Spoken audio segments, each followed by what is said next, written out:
everybody, it's Katie with Ria Health, and today I'm here with Ria Health member, or I guess I should say former member, Rachael. And today we're going to talk about Rachael's experience in the Ria Health program and her experience with medication treatment for alcohol use disorder. So first of all, Rachael, I just want to thank you so much for taking time to chat with me today. Oh, you're welcome. Awesome. So let's get started, I guess. Can we begin with you just telling us a little bit about what it is that brought you to Ria Health? Yeah, so I would say that I had a very slow progression into AUD. I basically, didn't drink at all through high school. Went to school in a party town and still was very good and aware of my surroundings and never drank too much and all of that. And then when I was in my early 30s, I basically started my family and had a really intensive job. And, I was kind of one of those things where it was, trying to be the mom and the career woman and all of that. And then it was just kind of like my wind down after I got the kids to bed, and the one glass turned into two glasses, and the two glasses would, over, let's call it like a 10-year period, went, to a bottle a night, and it really wasn't until maybe, let's call it, maybe like 5 years ago that I think it really kind of became more of a problem. I was realizing that I was using it more to numb. And I decided that I needed to change things and take my life back and be a good example to my kids and be more present and, work on my marriage. So that was kind of what brought me. And then one of my friends had used the TSM method, and she was a early responder. She was one of those lucky 4-month people, and she had nothing, negative to say about it. And so I was like, you know what, I'm going to try that. For me, it's a little bit longer. It was a lot Yeah. longer, but it's definitely, that was kind of what brought me to it. Awesome. And for those of you who are not aware, TSM is short for the Sinclair Method. And so it's a method to essentially extinct the addiction of alcohol from your brain by taking a medication in a targeted dose to unlearn the behavior of alcohol dependence. So that was what Rachael did. And I appreciate you, Rachael, for speaking to that experience as a working mom, because I think that's a really common person or type of person that's impacted by alcohol use disorder, who have careers, have kids, and they use it as a way to kind of unplug in the evening. Yeah, there's lots of women that, they have the wine clubs and they have all of that. And it just becomes a slippery slope given some of the high expectations that we put on ourselves as career women with families. Absolutely. So had you tried to change your relationship to alcohol before the Sinclair Method and before Ria Health? And if so, what was that like? I know you were talking about it kind of creeping up over time. So what was that like trying to address that before? I would say maybe 2 years before I started the Sinclair Method. My husband had kind of sat down with me and said, I think this is a problem.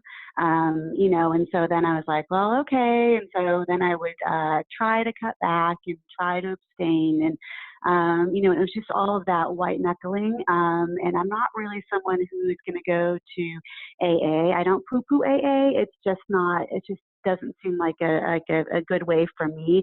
I didn't want it to be something where I had to take it day by day. I didn't want something where I was going to be like, oh, I want that glass of wine when all my friends were over. I wanted it to be something where I just didn't need it and didn't want it anymore.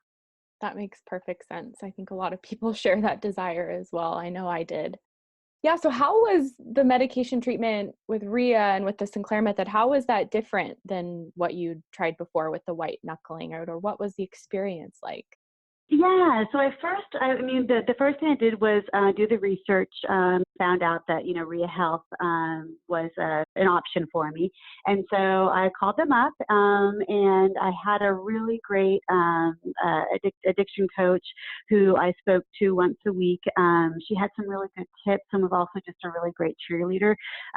Some months I was like, yeah, I'm doing so great. And other months I was like, this is terrible. I'm not where I want to be right now. And, there were lots of ups and downs as there always are. And so, the medication for me did not have any side effects. So I was lucky that way. But I was definitely not an early responder. I was with Ria Health for about a year. And I wouldn't say that I've reached that pharmaceutical extinction yet. But I'm definitely way better than I was a year ago. As my husband says, I've done a lot of heavy lifting over last Mm. year. So coming up with new strategies and new ways of looking at it. For me, also, there was a lot of that year of doing a lot of personal self-care. And so for me, that also brought in, bringing in a therapist and kind of getting into the underlying problems and things I was trying to numb, right? So Mm. for me, that paired very well, having the focusing on myself and what my needs were. So it was cutting back work, having some more thoughtful conversations with my husband, taking time out for myself, and just trying to enjoy life and not numb myself from it. Wow, described that so well, because I think, first of all, you're speaking to people being early responders, and you're not one of them, where I think a lot of people Mhm. have this idea like, oh, I can take a pill and within a short amount of time it's going to be better. But the pill for me, it's like training wheels to really set you up for success. But like you're talking about all the other aspects of your life that you have to get in alignment with in order to really get at the root of this issue. And it sounds like you're doing that. And I'm so glad to speak to you to hear that, you've made huge progress in a year. Maybe you're not where you want to be yet, but you're working toward that, and you can see the like where you're going to be on the horizon. Yeah, I really think it's very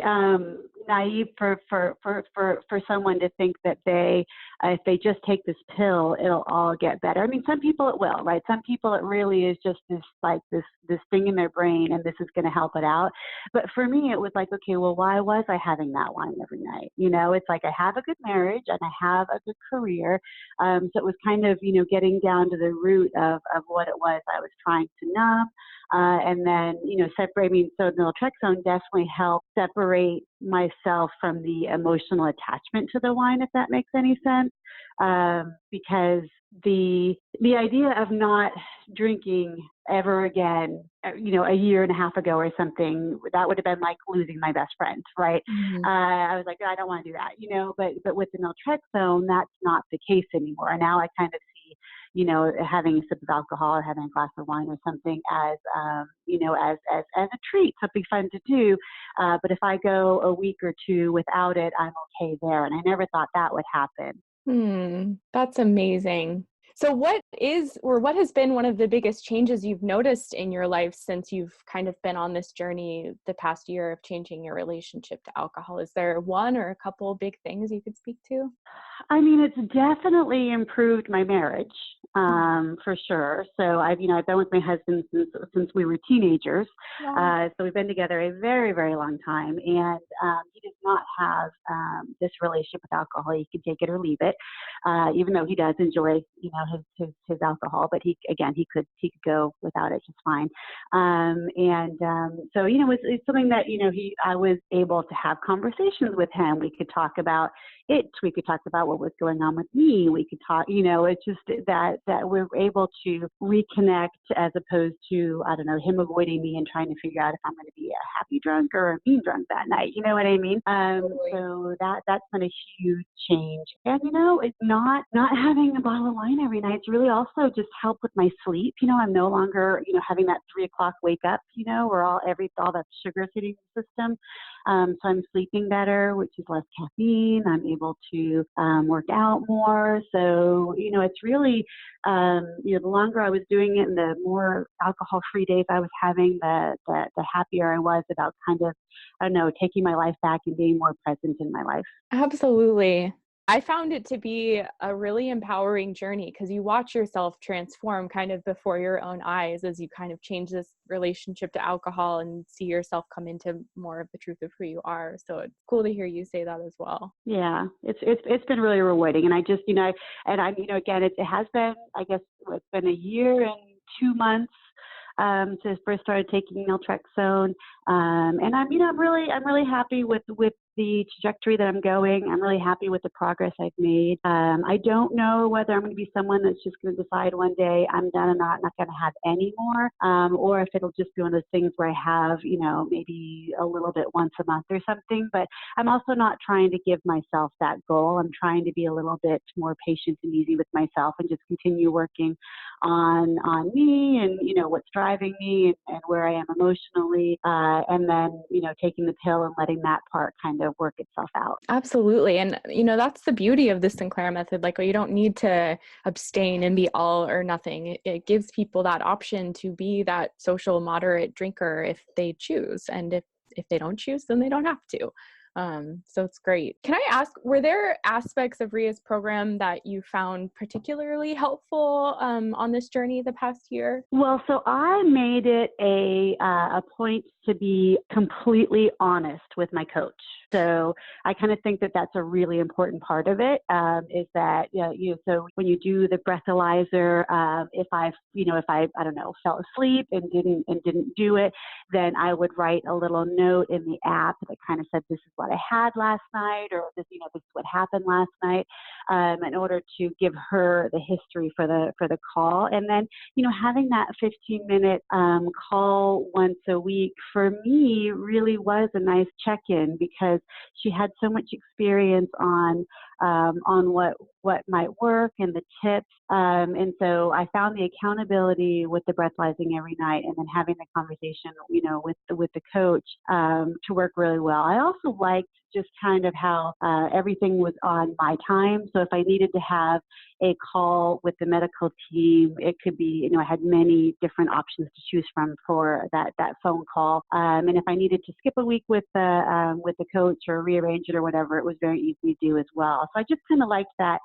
little cheerleader that was once a week, and the flexibility of it. And it was also very, private when I needed it to be. I'm obviously on the phone with you, which is great.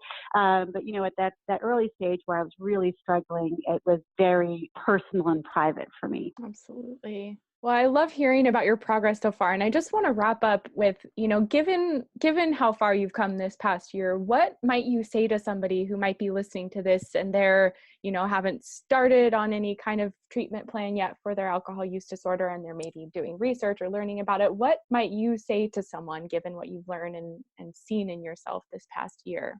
I would say that, I think that the method really works with the amount of energy and focus you put into it. I think there's a lot of self-healing and everything else. But I think that you need to start now, because if you think that you would like to start the journey, it's not a fast journey. It's a slower journey. And so you might as well start now, because you don't really have to change too much of your habits until you're ready to.